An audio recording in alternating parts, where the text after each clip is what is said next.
Look, I think it's very difficult even now in 2020 to overstate how endemically corrupt FIFA and international football is.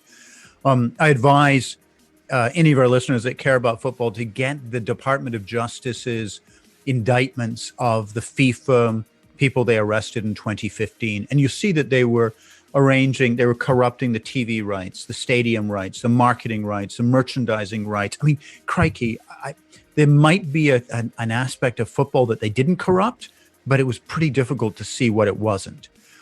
And the whole system of governance in football is based on the guys who run the National Football Association voting for the president of FIFA. So if you anger those people too much, they won't vote for you. If you try to clean up the corruption, it won't give you their votes.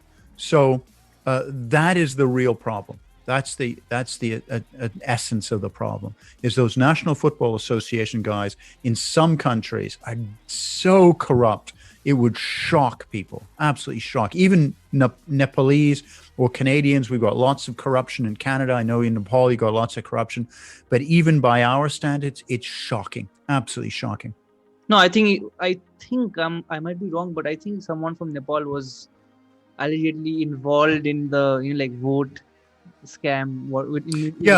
There was one of the Mohammed bin Hammam proteges was a guy from Nepal, and Mohammed bin Hammam, to those guys who are new to this world, was the chief kind of go-to guy of Qatar football, and Qatar is just notorious. There was a German FIFA executive who was in charge of working with them for about 9, 10, 11 months. And after that time, he just resigned. And he said, I can't work with these guys. Everything they touch becomes corrupt.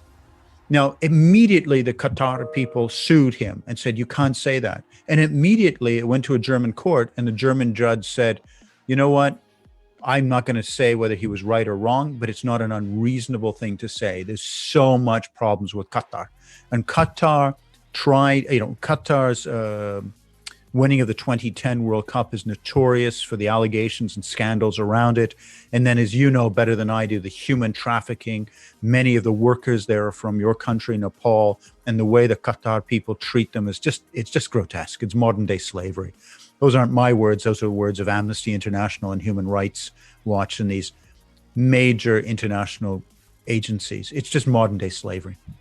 Player-wise, it would have to be Steven Gerrard, just because, again, before he became a journalist, he was someone I just admired massively in terms of the absolute complete footballer. I think if you were trying to make a footballer in a factory, it would be Steven Gerrard, someone who, I think JV Carragher summed it up best once when he said, Steven Gerrard's biggest strength is he doesn't have any weaknesses. The stadium. I don't see really need to do that, mainly such a big spending. But it's true that it would be a fantastic stadium. That's not bad, but you have to be careful, and mainly at this moment when we are going to face a very difficult time.